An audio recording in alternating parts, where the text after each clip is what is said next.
Good evening, ladies and gentlemen, and welcome to another episode of our community live calls. We've got a very, very special guest here tonight, but before I introduce her, I just want to welcome you guys on the call. We have Blake out there. Thanks for being here, Blake. We also have Jenny. G'day, Jenny. Thanks for tuning in. Jodie McKenzie, John O'Connor, Kay Lamb. Margie is there as well. Hello, Melanie Reeves. Always good to see you here. Nikki, Rosanna as well. Ross Anthony, g'day Ross. Sandy Vanderster is here as well. Welcome Sandy, welcome Steve-O, Sue Pryor, the Black who is there is a regular here on the show. Welcome to the call. Viv, Alba, Andrews, quite a few people tuning in. Magella Lyons, welcome Magella. Kim Bullen as well, welcome Kim.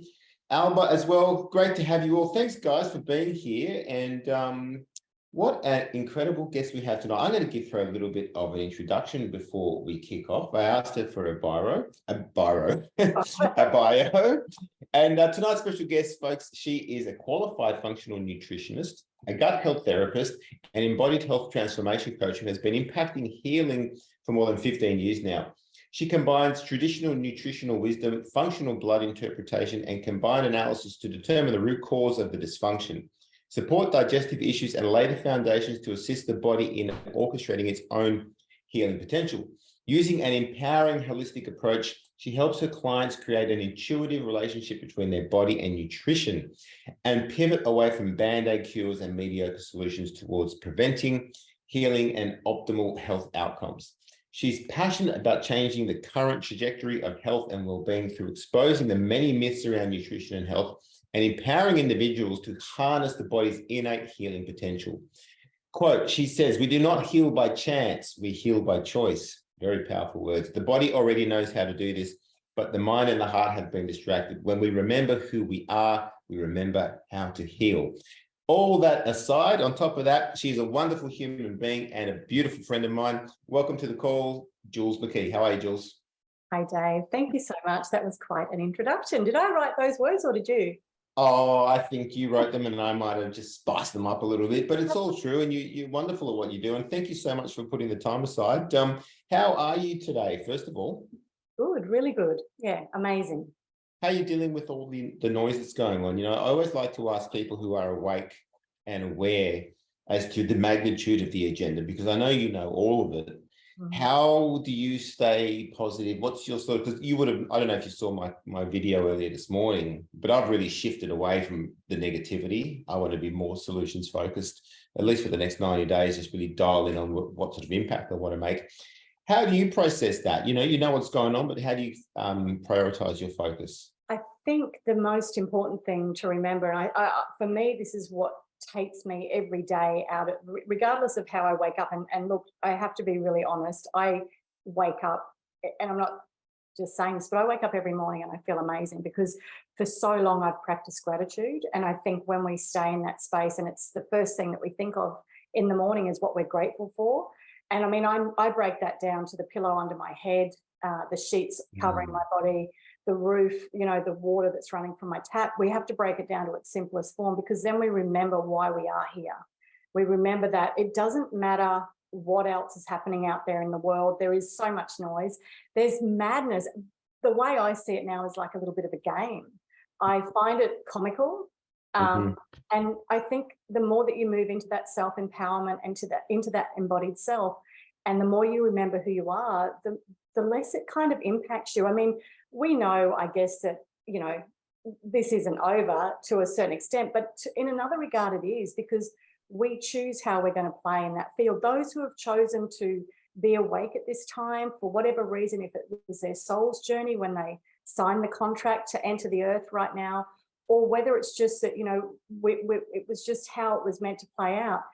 We've chosen that for a reason. The ones who haven't, I believe now, have just chosen that for a reason. And all of us have had fallouts with friends and family that we, you know, and I don't know about anyone else on the call, but I know for me, those fallouts now have nothing to do with me trying to perpetuate it. But when we're stuck in the ego, we often can't see beyond the mist. And it's being able to pull back the curtain to actually see who we are, what we want to create in the world, and positivity and love, as cliche as that sounds. I used to think that was just so garbage and, you know, flying unicorns and whatever. But it's so true. They can't actually fight against love. And love only comes when we're clear in our heart, clear in our mind, and clear in our body. Beautiful words, Jules. Like, and I'm making some notes here, and I just love that simple practice of practicing gratitude, like actually waking up and being grateful for your pillow. Like, such a simple thing. But it's funny you say that, because last night I was lying in bed and I'd watched this documentary about these African street kids in Nairobi, and the way that they live over there, you know, and these kids, each night they find somewhere else to sleep, usually on concrete, and they'll find something to rest their head. And, you know, they have this, it was a very confronting documentary about this glue sniffing epidemic that they have. Like, that's how they get high. They get shoe glue and they sniff shoe glue. That's their only kind of relief from the desperation of their lives. And I was like, I got into my bed last night. I'm like, man, I have a bed, I have a roof, a doona, live near the beach. Like, what a blessed life, you know, I'm still having here. And I've just had this real shift to want to we still have the opportunity to make things as good as we possibly can. And I think a lot of us are feeling this at the moment. And I'm so glad you're able to be here on the call tonight, because I think a lot of people now, they're understanding that there's multiple wars going on, this non-conventional war. You know, obviously there's the weather engineering, there's the propaganda and information war. There's been this injection mRNA, I guess, gene therapy war going on, all these different agendas. And fundamentally, it's on our health and our well-being. You know, it's on our spiritual health, our mental health, our physical health. And I know that my mental health feels really good right now. My physical health can really go up another gear. And I know that my gut isn't happy. And I read somewhere that around 60–70% of people aren't happy with the way their gut's working. It's either sluggish, it's bloated, they've got the runs, they're constipated, their gut isn't comfortable. And this is what you specialize in. And I wanted to ask you, Jules, like, what do you see, I guess, the most of when it comes to gut health for people? Like, what are people reporting to you first and foremost when they come for help? Look, I honestly think, Dave, for starters, the prevalence of people experiencing digestive dysfunction has increased tenfold. But really, it's so broad what people are experiencing. Like, it could be to the extremes of, you know, sort of colitis, Crohn's disease, which are more autoimmune based, or celiac disease. Or it could be like, you know, a young girl who just has, in her words, embarrassing acne. You know, and she can't do anything about it, and goes to the GP, and the GP says, oh, there's the birth control pill, because somehow she's deficient in synthetic hormones in her body, and that's causing acne.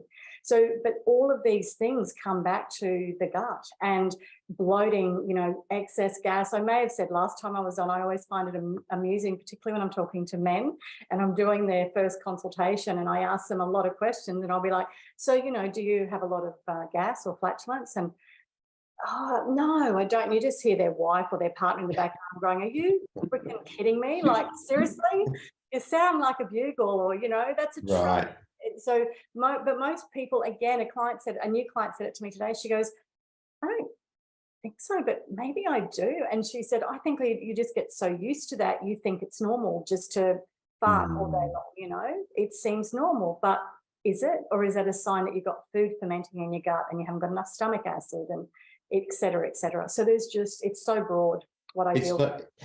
Okay, well, so let's use me for an example, right? So I don't know if you saw my video, but I've committed to 90 days off the alcohol today. Today's day one, because I, as you know, I love my vino. I love a good red, and I have a real penchant for a good whiskey, and it creeps in and out of my life. But I find if I go to a social event, you know, someone hands me a drink, and after a surf, I think we went through this last time, I love the taste of beer after being in the salt water on the weekend. Just love the taste of it. But I'm like, got to get my gut right. And I know that the alcohol is affecting my gut. You know, I get itchy, and then it disrupts my sleep, and then I'm peeing more, then I'm up and down. And so I'm like, all right, I got to cut this out for a while. And for a number of reasons as well. I want to get clearer spiritually with this energy that's coming in. I do feel there is without getting too woo-woo, I do feel there is a bit of a consciousness shift happening like right now, very, very quickly. So I don't want to miss out on that. I want to be dialed in for that. But so my gut, lower sort of gut feels sort of constantly bloated, right? Constantly sort of discomfort. Like if I tighten my belt up, it's like it feels puffy. So just from those basic symptoms, what do you think is going on there, like lower intestine or something? I would think that just from a few of the things that you've said there, that you've potentially got like a yeast overgrowth. So, and particularly, it's common to see that with a lot of men who like to drink beer. And, for a lot of men, it can be just, I have 1 or 2 beers, every other day. But when you add that up over a period of a week, 2 weeks, a month, 6 months, a year, that's a lot of yeast that your body is dealing with, as well as then the imbalances that occur as a result of having insufficiency in stomach acid. That could be caused because we've had medication over the years, we've had antibiotics, we've got an onslaught of environmental toxins that our liver has to deal with every day. It could be related to the liver, that you've got liver dysfunction or some sort of a liver burden happening there, and you're not producing bile. So therefore, the microbes in your gut will become out of balance very quickly if you've got insufficient bile flow, because bile is one of the body's most potent antimicrobials. So the body has its own antimicrobials because, as you know, our body has all of these amazing microbes, viruses, bacteria, yeast, all of these different things, because they're actually designed to help us do all these different innate functions, from being able to metabolize different nutrients and being able to sort of transport different globulins and things. So they've all got their own purpose. But when they become pathogenic, that's as a consequence, that we've either got an infection of some sort, we've been exposed to something in water, or we've got this insufficiency in 2 of our most potent natural antimicrobials, and that's bile, which is stimulated from the liver, or stomach acid, which comes from the lining of the gut. So I went and got a checkup last week. I very rarely go to the doctors for obvious reasons. I certainly don't go there for my annual flu shot. You sure? It was funny, Jules. It's so hard being awake sometimes. And I'm sitting up in a local medical center, and there's all this propaganda to take these shots, whooping cough, flu shot, COVID shots. It's just shots. You could not pay me to take any of these things, but I wanted to get my blood work looked at. And so I got all the bloods checked, got checked for everything, I wanted to get my testosterone checked as well, because I'm turning 49, see where that was at.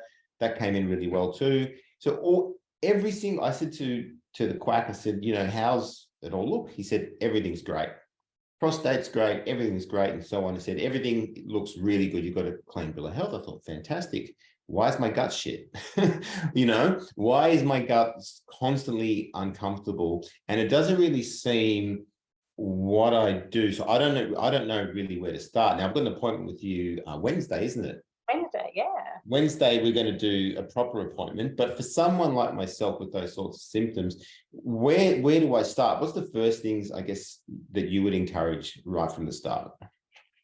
The very first thing is understanding that when a GP is telling, or even a hematologist who specializes apparently in blood and looking at blood work, when they tell you that your bloods are normal or they're average, or sorry, not that they're going to say average, but normal, they're basing that on averages. So so as soon as he's saying to you, yeah, you've got a clean bill of health, your bloods are normal, he's literally just telling you that you're exactly the same as the entire population, which is basically based on 1 in 2 having a chronic illness or autoimmune disease, 1 in 3. Yeah, so it's hardly data to celebrate, is it? When you actually think of it like that. He's like saying you're normal, you fit into the normal range, and 3/4 of the population looks like they're living dead. And that's exactly what they take those ranges from, and I may have mentioned this last time I was on too, but one of the most the markers that really stands out for me is that their ranges for one of the primary liver markers is ALP, and their markers range somewhere from 35 to 105, could even be higher, but my range is from 65 to 90. you know, so you can just see like anyone could fit into that bracket from 35 to 105. Anyone could fit in there and be told that their liver's great.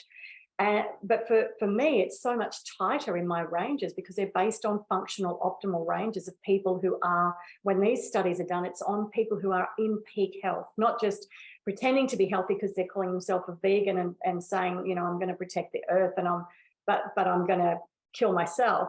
I'm talking really healthy, athletic people who are eating a proper diet. And that's when they're saying you're normal. They're not lying to you, but they're literally telling you that you're just the same as the average person out there in society. And unfortunately, it's not a judgment. It's just that when I look around at society, or when I'm on the beach now, and I think about when I was a child, you know, I'm 52 and 50, or, you know, even say 45 years ago when I was 7 and I was on the beach, I don't remember seeing someone who was chronically obese. And that, again, is not a judgment on that person. It's a judgment on the system that's created all of these little special, toxins and all of these special little bribes that we buy into that are keeping us sick and overweight and dysfunctional. And that's where I come back to that thing of saying that if we really want to change the trajectory of the future, if we are awake people, then the best place we can start to make those changes is inside of ourselves. That is. Oh, I love that. I think the most radical form of activism right now is to be fucking healthy as you possibly can be.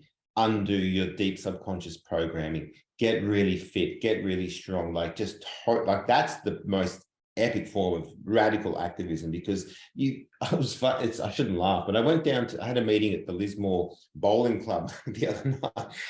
Oh, I should laugh. Where all your dreams come true, right? And I bought a ticket in the meat tray. I actually won. I actually won the meat tray in the Lismore Bowling Club. But I looked around at the state of the people in there, and my jaw almost dropped. You know, like everyone's just like chronically terrible big bellies, or just massive inflammation, horribly unfit, looking literally like the living dead, and just Keno, pokies, beer, Jack Daniels and Coke, and just the energy in the place. And I thought, this is Australia.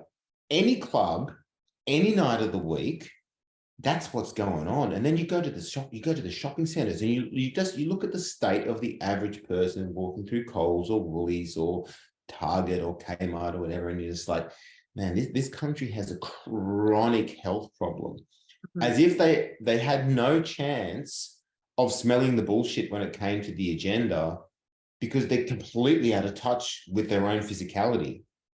How are they going to see through the lies when they're just lying to themselves and have no concept of what they're actually putting inside their bodies? So when the government just said, take this mystery potion tips, and okay, we'll queue up for 10 hours and get a test, because having no symptoms is one of the symptoms, and then we're going to suffocate ourselves, inhale our own excrement, and get 2 or 3 jabs of this mystery potion, and now it's long COVID because they're all even sicker than they were before.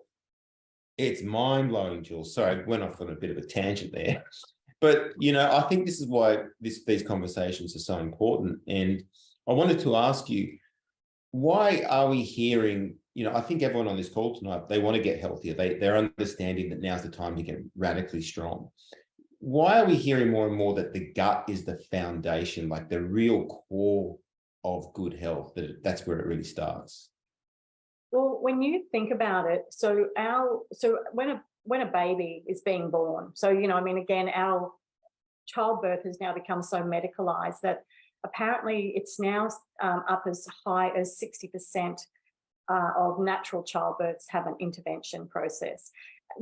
And they had their own limits. The medical system had their own limits, that within their quota, a healthy limit would be 10 to 15%. So they've well surpassed their quota. So we're now at about 60% of births end up needing intervention. Now, as women, we've been birthing children for years. We've been carrying babies, growing life, and then birthing them into the world. And so the natural process of a baby being born through the vaginal canal means that that baby collects the microbiome of the mother as it passes through.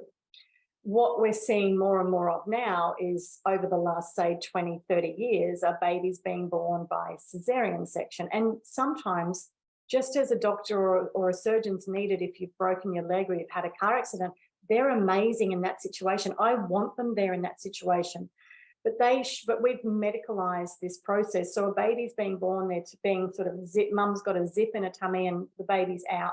If that needs to be done because there's danger for the mother and baby, fantastic. But just to book someone in for an elective surgery or tell them that their baby's too big, they're not going to be able to birth, that immediately sets this child up to have chronic gut issues, unless you've got a really good OBGYN or a good midwife alongside who's going to swab the baby's mouth.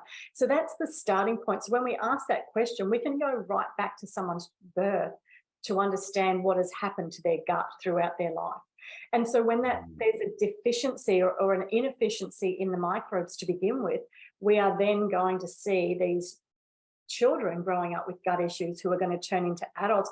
I know now, at the age of 52, I know now that, you know, I had gut issues from way back when I was younger because I had every penicillin and antibiotic. And so that's the next thing. Then we start throwing in all of these other medications and vaccines, and all of this is going to play havoc on the gut microbiome.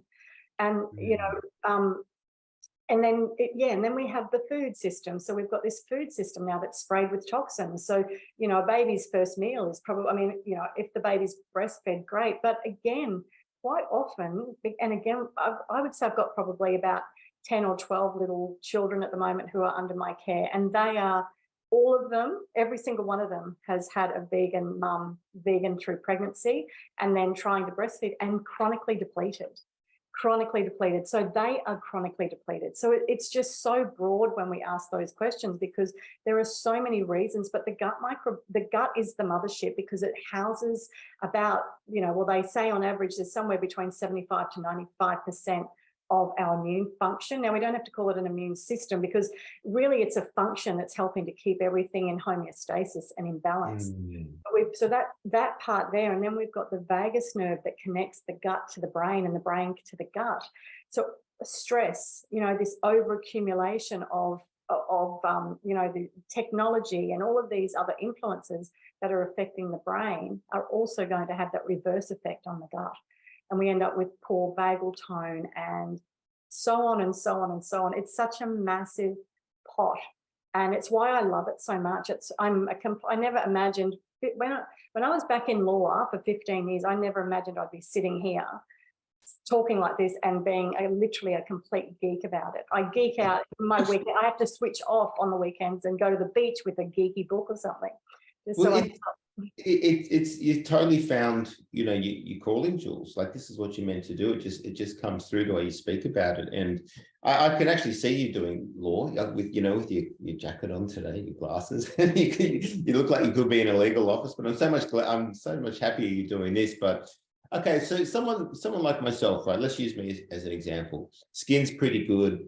Eye whites are pretty good. I'm not like wasting away. But I've had a very unhappy gut my entire life. I think I told you last time I was born with gastroenteritis. My mum and I were both very, very sick. I got so sick as a baby that they actually read me my last rites. The priest came into to my mum and said, "Sorry, it looks like you're going to lose. You know, the doctor said you're going to probably lose the baby." Had my last rites read to me, Jules. I was hanging on by a thread. So I'm here by a miracle, really. Absolutely. Yeah, it's when I hear that, when my mum told me that story, I thought, wow, you know, how incredibly important it is to have good care at an early age. And I remember she was telling me the story. I'll just digress for a little bit, but they separated my mother from me and my mother not long after birth, because apparently we kept reinfecting each other. I'm not sure if that's, you know, the true case, right? But that's what they were saying. They said, "Oh, you keep reinfecting each other with this gastroenteritis." And then my mum came to check on me in the hospital, and they didn't want me anywhere near her, or her anywhere near me, sorry. And she found me in there I was neglected. I was being completely neglected in the hospital. This is obviously 40 odd years ago. And so she just said, I don't care how sick we get, I'm getting him the hell out of here. And she got me out, and we got better. But so I don't think my gut's ever been right, obviously. You know, I had this balloon stomach as a baby. Apparently I was so malnourished. And my mum had been very sick through the pregnancy as well. But I've managed to survive. Here I am. You know, I'm 90-kilo man. I'm doing okay. I'm about to turn 49. But this has been chronic, right? Chronic discomfort. And I want to get it addressed because sadly, my father passed away from stomach cancer. I think there's also some hereditary stuff as well. He always complained about his digestion. I'm not sure if this sort of stuff is hereditary, but where I'm going with this is if something's been chronic for a long time, what sort of time frame are we looking at to actually turn this around? Are we talking months, years, decades? What are your thoughts on that? Yeah, that's such a great question because, again, it's how long is a piece of string, you know, like every person is different, but to go into a gut healing process and think that you're going to be there for the short or for the sprint is really naive. Like it does take time. And, you know, as an example, most of my clients will be on 2 or 3 protocols, and that can last sort of up to a year. And obviously within that time, we are moving through various phases of different protocols. But I guess the goal is to get to the point where you don't see that as just something I'm doing in the interim. It's about making certain changes to your diet, lifestyle that you're going to adhere to. That's what I had to do when I had my diagnosis of Hashimoto's, which, for anyone who doesn't know, that's a thyroid condition. It happens to a lot of women after they've been through pregnancy.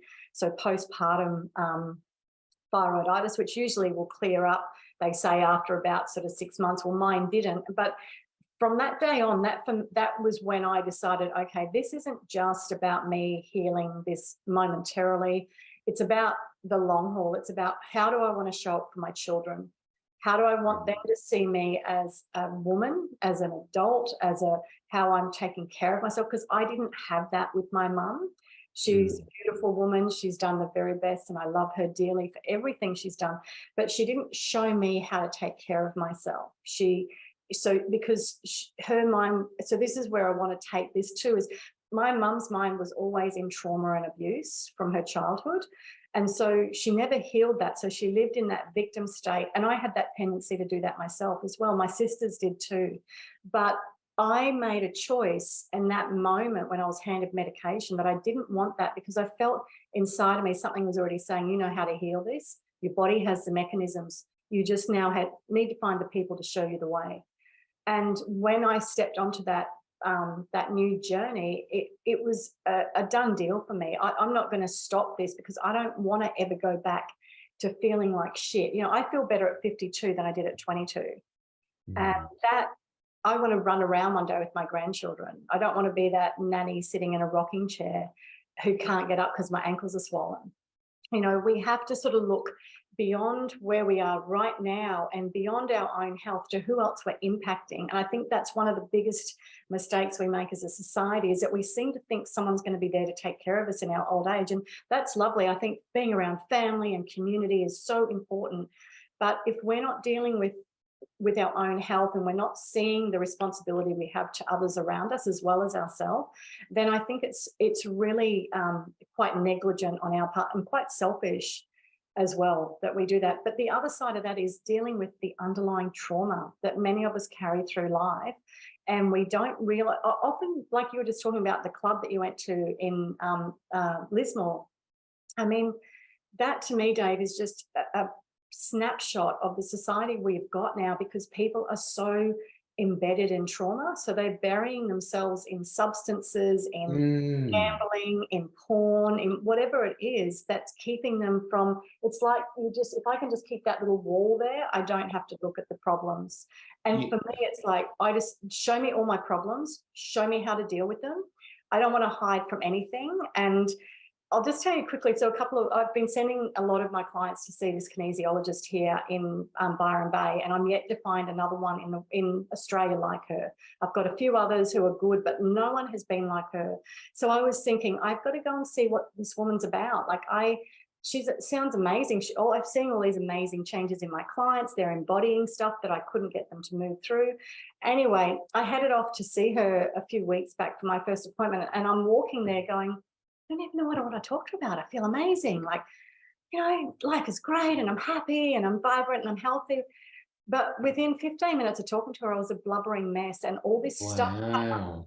from when I was 24 that related to my relationship with my mum, which I thought I'd healed. But it just showed me in that moment that we have always got stuff that we can be dealing with. There's stuff that's embedded in our cells that we have to, I guess it's having that hunger to be the best version of yourself, to not hide Mm. whatever it is that we're blocking, whether it's food is our addiction, alcohol, coffee, porn, drugs, whatever it is. If it's taking us away from knowing who we are, technology, absolutely.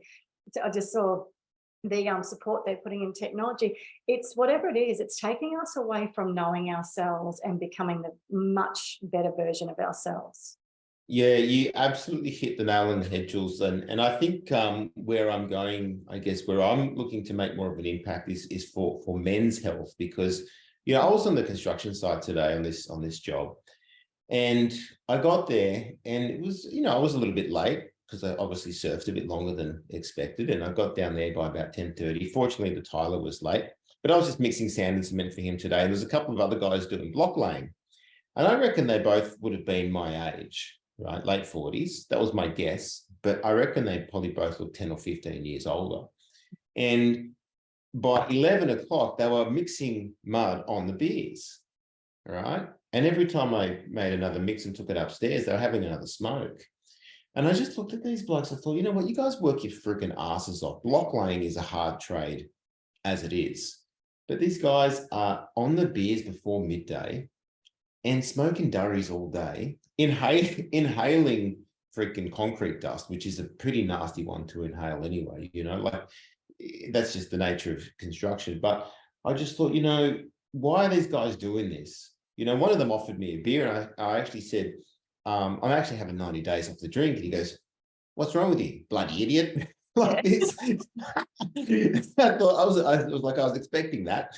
Yeah. But I thought, you know what, like, I see this it's so typical of construction sites, is wounded men who never got the skills, who cope through this perpetual cycle of chasing the dollar, medicating all day, finish, go to the pub, get a pub meal, rinse and repeat, wake up in the morning, energy drink, durry. The tiler, right? The tiler's mind-blowing. The guy is a specimen, right?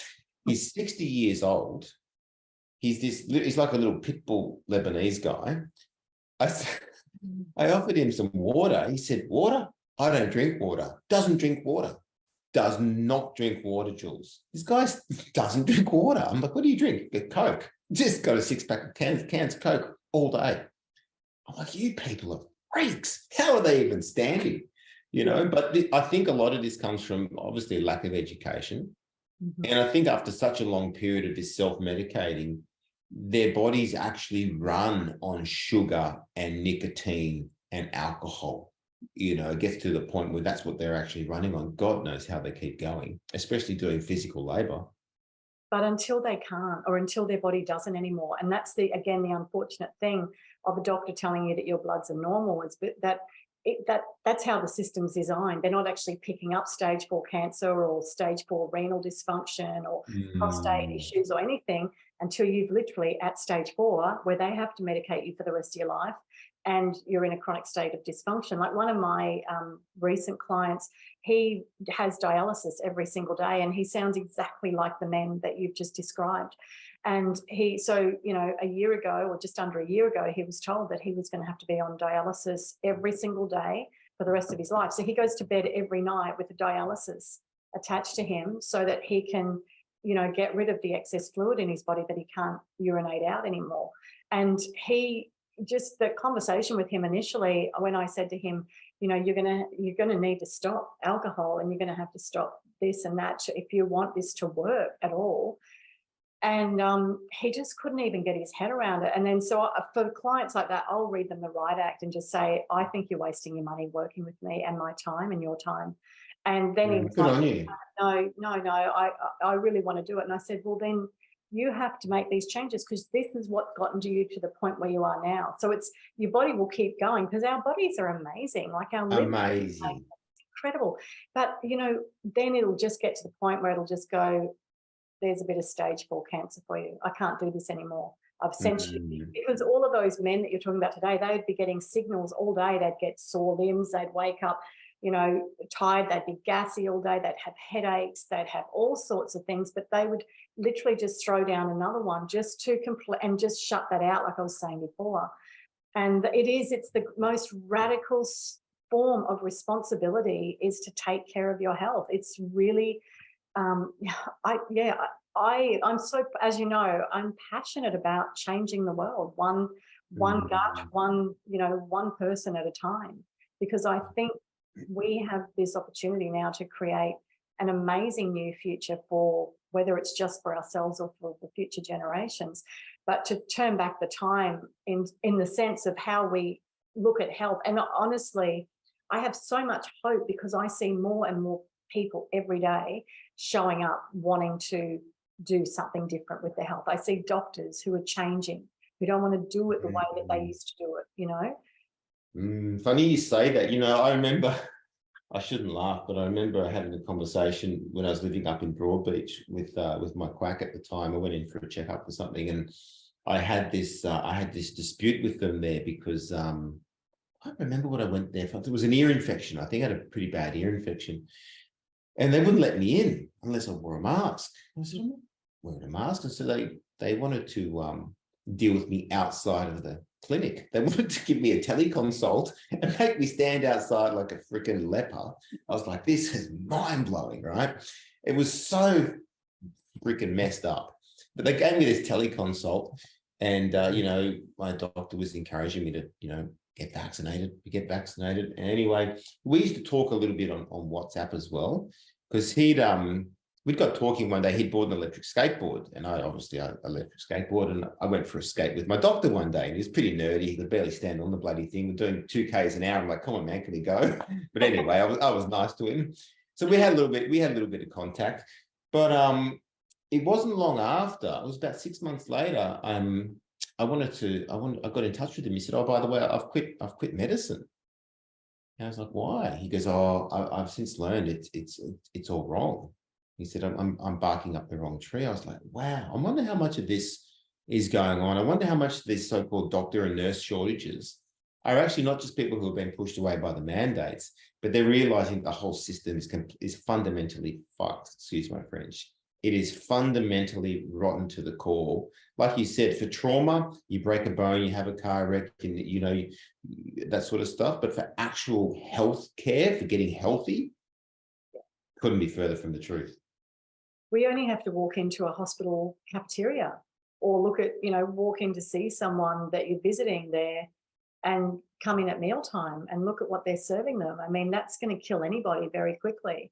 And so, the system is not designed for health. It's designed for perpetuation of wealth for them, whoever they are, whoever those grubs are who've decided that they need to take control of whatever they think they've got control over, And that's why, like you were saying earlier, we have to move out of that space of being angry and frustrated with them all the time, and just going, you know what, I don't really care what you're doing over there, because over here we're having much better time. We're getting fit, we're getting healthy, and we're creating a whole new future for not just for ourselves, but for the generations to come.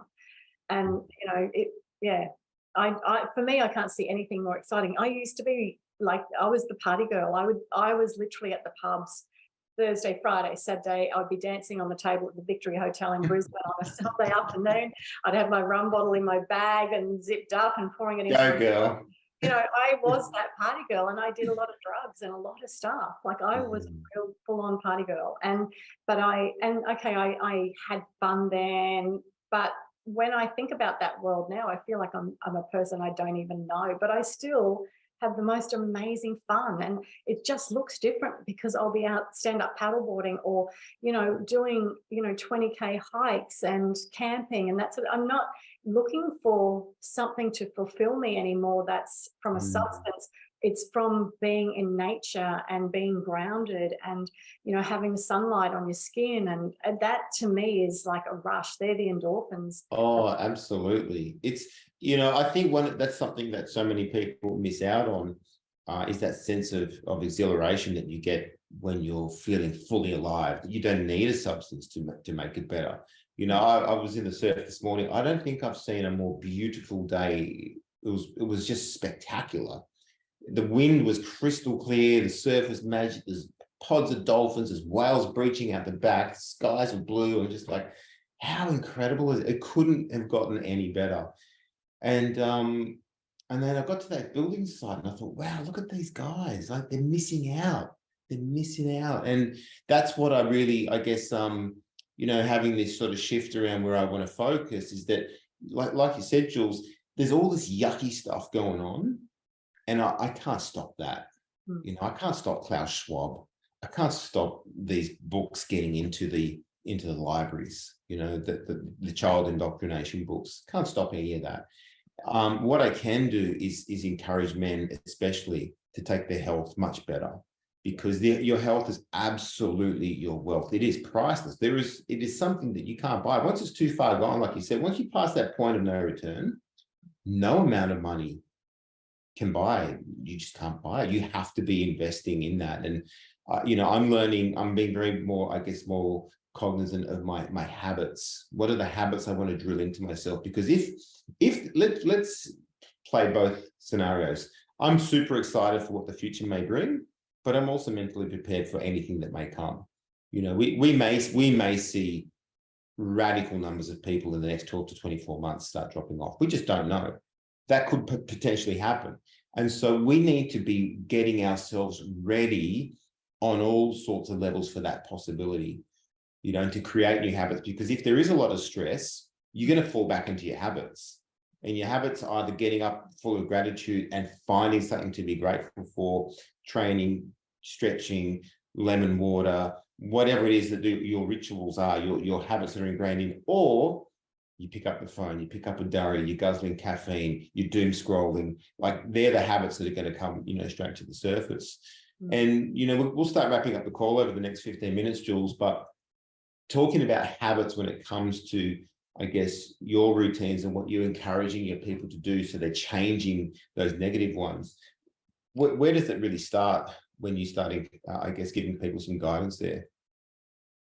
I think the most important thing is to realize that even if it's just baby steps, and so I just want to regress a little bit, because what you were just saying then about men too, and I really, Dave, I think it's amazing what you're doing in that space to help men to realize their potential as men, as warriors, because again, I think that's been such a stripping back in our society of weakening of the masculine. It's something I see a lot in blood work, is really chronically low testosterone and really high cortisol. It's something that we have to turn that around, because when a man has those sort of optimal levels of testosterone, it's also a sign that he's actually got that, he's embodying that health as well, and that he's got that sort of backbone and he's got the balls. Not to say that in a crass way, but when you're saying someone's got real balls, it means it's not a guy who's beating up his wife or a guy who's at the pub. It's a guy who has actually got the balls to stand up and protect his family or his partner or his children and be there, in front of them without the mask and all of that. And so I think, that's amazing, but it's realizing that you don't have to change everything overnight, because that can be really daunting, but it's taking those first steps. So for some people, the easiest things to do are, by getting up early and grounding yourself, getting down to the beach or outside and starting to ground yourself and doing some deep breath work, where you're doing that deep inhalation and exhalation, having cold showers. They're some of the most simplest things, but even going back to starting your day with gratitude, because we can't look at a person just from that physical, from the nutrition is so important. The food we're eating is really important, but we can't just sort of segregate that from the spiritual and the mental and the emotional side of the human being either.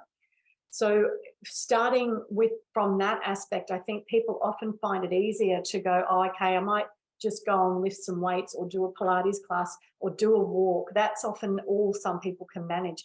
Others, it's, you know, so looking at your nutrition, what are you starting your day with?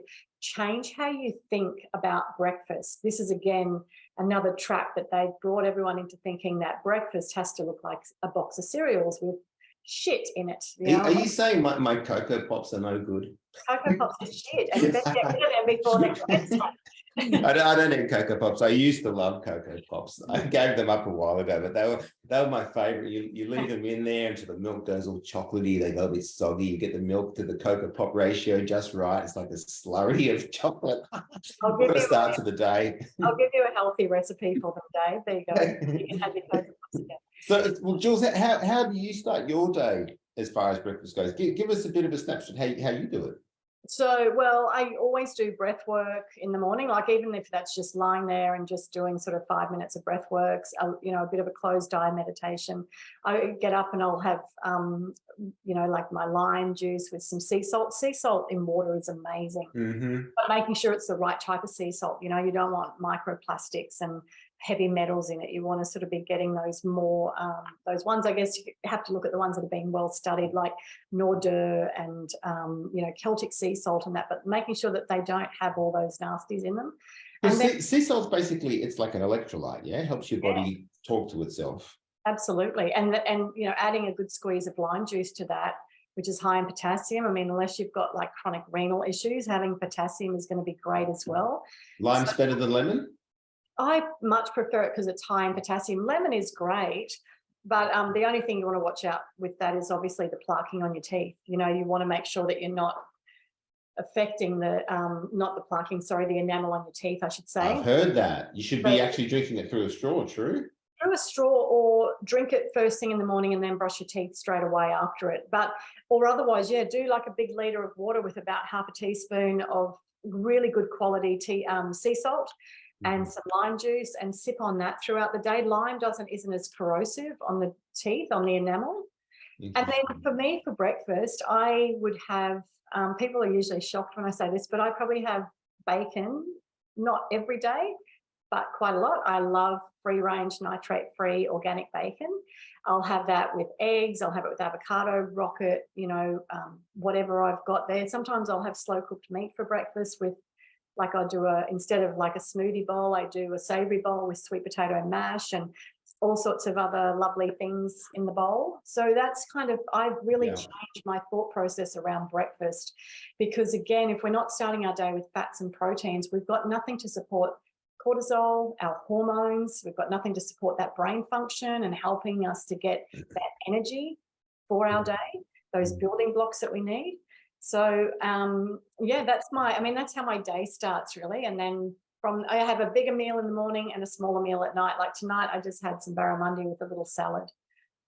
That sounds beautiful, and they're all the sorts of foods I love to eat, Jules. I just say, I find for me, and I still have that terrible coffee habit, by the way, but I find I don't get very hungry in the mornings, and I kind of like to surf on an empty stomach. Because otherwise I'm sort of paddling and sprinting and end up sort of burping while I'm holding my breath underwater and stuff. Do you think it's okay to sort of skip? Because I usually don't eat anything until around midday. What are your thoughts on that? I think for men, I think fasting is like intermittent fasting works quite well.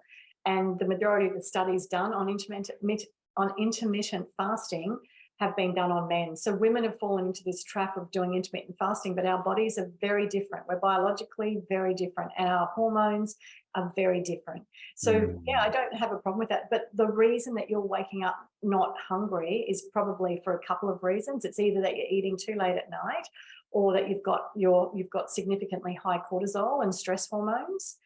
And that's true. Yeah. And the other thing is that you've got undoubtedly, given that I know you've got some chronic gut issues, which we're about to start investigating, you've undoubtedly got poor bile flow and low stomach acid. So they are required to break down our food. Interesting. I wonder if that relates to, because I have quite a bit of trouble falling asleep as well. I wonder if it relates to that. Yeah. Absolutely. Doesn't help me being on my device 5 minutes before I'm about to go to bed either, does it? That doesn't help. No, we have to find you some new habits, Dave. I'm gonna have fun with you next week. I know. Well, this is what this whole 90 days is all about. No negativity, no alcohol, gut protocol, high vibes only. We're going to change the world. Everyone out there, please feel free to drop a question in the comment. We've got Jules for another 9 minutes.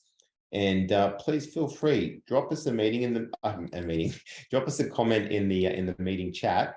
And Jules, I'm just going to put where everyone can find you. What's your best email address? So email is info@julesmckiehealth.com. Jules, it's MCK, isn't it? MCKIE. So info@julesmckiehealth.com. Website is just julesmckiehealth.com. Can you see that in the chat? Did I spell that all correctly? Yeah, you certainly did. Yeah. And Lynette's just asked, are there any tips for, I'm not sure how to say that, Sorens? What's Sorens? They look familiar? Maybe Lynette, is that a typo? It's Feel free. Sorry, go ahead, Jules. No, I was just wondering if she was saying, was she saying Sorens? Oh, she said it's pronounced Sjogren's. Sjogren's, yeah. So it's basically, it's a form of arthritis. Mm-hmm. Yeah. And she's asking, is there anything that you can recommend for that? Well, that's so broad. It's high. There's a lot of inflammation. It has a lot to do with the gut. It has a lot to do with diet. It has a lot to do with substances. There's so many. It's really, when someone asks me a question like that, I always have to take them back to the fact that if we start by looking at your bloods and we can do a functional analysis and go through that proper process, then you will have, we've got a bigger snapshot, because it's not the Sorens that has caused the issue, it's the underlying dysfunction. So that's just a byproduct. You can think of that just like a byproduct of waste. That's exactly what it is. That particular diagnosis, just as Hashimoto's was for me, it was just a byproduct of dysfunction in my body and in my gut. Yeah. Gosh, Jules, I'm just looking at your Instagram. You've got so much great stuff on there. What was your website again? Sorry. JulesMcKieHealth.com. Jules. Okay, you've got another question there. Thoughts on almond milk as a dairy substitute regarding lectins, etc. Damien's asking that. Yeah, look, I mean, if you can tolerate it, I have no issue with it. I mean, does milk really come from almonds? No, but some of us have to have. I still have almond milk, but I'll only have it if it's organic and it's activated. Primarily, the reason I have it is because I don't like the taste of hot milk, but I will drink raw milk when it's just fresh and raw. But I can't heat it up. It makes me feel like I want to vomit if I drink hot milk. So if I have a chai or something, I have it on almond milk. But yeah, I have no issue with it I'm not a fan of soy milk or oat milk. I think they are causing a lot of dysfunction. And if you are having almond milk, make sure it doesn't have any seed oils or additives. It's just, filtered water, activated organic almonds and sea salt. Nutty Bruce is probably one of the best ones on the market, or homemade. Someone in the comments just said, Jules for National Health Minister. Absolutely. That was me, actually. But can you imagine, like, if we because we will create this world, somehow we got into this situation where all the leadership and the leadership, I should say, and all the institutions, they're all inverted. They're all so corrupt, self-serving, they make you sick. They don't have any, there's no leadership. There's actually, in living memory, in this country especially, there has not been one single politician or so-called leader that I've seen come forward that has had a genuine, that I've found inspiring, or in some way someone I would follow into battle, or into anything. It's funny, Dave, you say that, because I'm revisiting some books, and that might be somewhere where you go to as well, or even listening to audiobooks of Bill Plotkin. So Bill Plotkin is an amazing psychiatrist, and I don't usually follow psychiatrists or psychologists, but he is very off the cut. He's not in the mainstream. The way he speaks and the way he teaches is really profound, but he talks in one of his books that we have a society of pathological adolescence, and it comes back to that fact that we've got all these, not just boys and not just, you know, men, but girls as well, but that have never had that proper wisdom handed down to them. We've got these, and again, I'm not saying it as a judgment. I had dysfunctional parents. I started out when I was in my marriage, I was quite dysfunctional, and I'm very grateful that I still functioned enough to be able to see my children to a certain age. And now they're two beautiful human beings, and I have the most beautiful relationship with them, which I always did, but I didn't function well then. So, but because I chose to take responsibility, but we've got this society of pathological adolescents who are choosing not to grow up, and that doesn't mean that you don't go and surf every day, or you don't get on a skateboard, or you don't, as a woman, you know, you don't go dancing. It means that we are growing up and taking responsibility. We're moving out of that victim consciousness. And that's why we see this leadership in our society, because we've got all these damaged little boys and girls who are looking at leadership, and they go and they find it in the wrong place. They get their egos stroked by someone like the Rockefellers in their institution in New York. They say, come over here, Danny Andrews, let's, you know, get you up there and make you feel like you're a man. And but there's no foundation of that. There's no wisdom. There's nothing being passed down, because we've lost those elders who were there to hand down that wisdom. Oh, that's a proper download, Jules. That was beautiful. So true. Everything you're saying, you're just dropping truth bombs. And, you know, we are moving into a whole, you know, new space here. We can literally see the institutions unraveling. And it's surprising all these people, because they're realizing that it doesn't matter how hard they try and push their next snake oil. There's never been more, you know, vaccine hesitancy out there before. There's never been more people more awake and more ready to do what you're talking about. And I think what you say about this this society that's actually just these wounded children in adult bodies. You know, and you've only got to go on social media to look at the comments from most people out there to see it's just lashing out and projection and no development, no accountability. And it's like, wow, this is the next phase. We actually outgrow that trauma. We step up. We become fully adult, not like these bickering children, you know, out there anymore. And I see the way the trolling operates. Like these poor trolls. Like I often feel sorry for them, because they must be such tortured souls to want to try and inflict pain on people that they don't know from somewhere in hiding. And it's rampant. But this is where it's up to us now to become this example. What's the highest version that we can become of ourselves? And I hope everyone on the call tonight actually puts the time aside after this call and says, you know, what's my highest vision of myself? Because I believe that highest vision of ourselves is something that's been given to us by God. It's part of our blueprint. It comes to us as something to aspire to, but because we've been given free will, God or the creator can't do it for us. We've got to choose to do that. And that's where the empowerment actually comes from. That's it. And that's, you know, I guess what I want to sort of leave everyone with is just that understanding that our ego is a big player in this game. We don't have to play that game with the ego, though. We are in control, and the ego is part of that unconscious mind, that victim triangle, that hurt child. It's all of that sort of stuff. And we play inside those triangles, those games.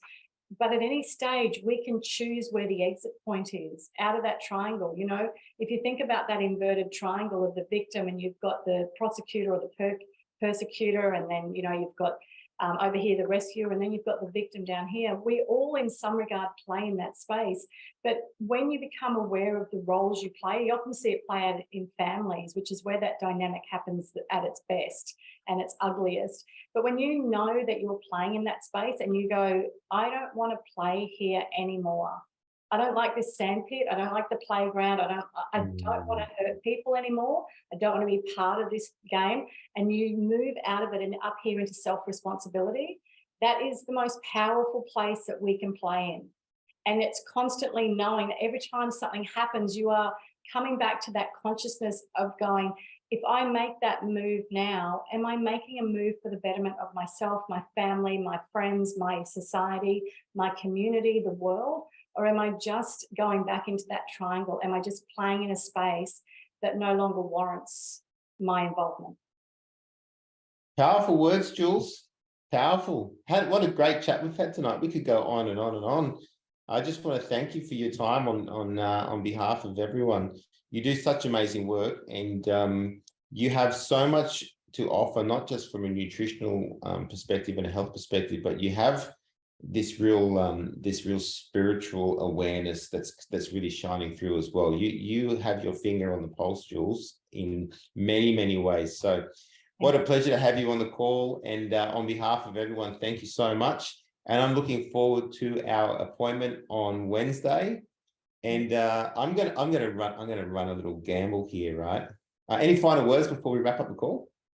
No, just thank you. Thank you so much for having me, and for you too, for everything that you do. I feel blessed every day that our paths crossed while I was sitting on my sofa in Melbourne in lockdown, and looking for some warriors and saviors out there. And yeah, beautiful. Thanks, one of Jules. the first ones that showed up, and you've just remained true. And your journey is beautiful to watch, Dave, because I can see where you're heading as a man and the work that you're starting to do with other men. You're a light in your own right, and I'm really grateful for you being in this world. Thank you so much, Jules. It's been an absolute pleasure. Can't wait to see you on Wednesday and catch up then. And I'm going to let everyone unmute themselves, and let's see if there's any trolls out there waiting to have their moment in the spotlight. If there is, I'll hang up the call. But I did want to give everyone the chance to thank you for being here tonight, Jules. So let's see how we go. I think you guys can unmute yourselves and say thanks. Thank you, Jules. Thank you. Thanks, Jules. Thanks, Jules. Well done. Thank you. Thank you, Jules. Thanks, Jules. Thanks, Dave. Thank you, Jules. Awesome. Thanks, Dave. Brilliant. Thank you, you legends. Great call, Thanks, guys. Jules. That was awesome. Thanks, Jules. Thanks, Dave. Pleasure. Pleasure. Love you guys. Over and out. See you all soon. Bye. Bye for now.